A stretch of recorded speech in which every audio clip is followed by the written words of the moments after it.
साग्या चल जेवणाला. मला भूक नाही, तू जेवण करून घे दीप्या. काय लावलंय साग्या? 2-3 दिवसापासून बघतोय ना नीट जेवतोय ना नीट बोलतोय. अरे मला तर सांग. नाही राहू शकत तिच्या विना दीप्याने.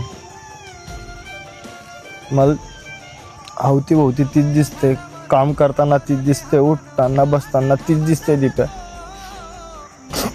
तू माझा मित्र आहे ना दीप्या, एक काम कर फक्त, फक्त एकदा मला बोलणं करवून दे दीप्या प्लीज, त्या पाया पडतो. करतो.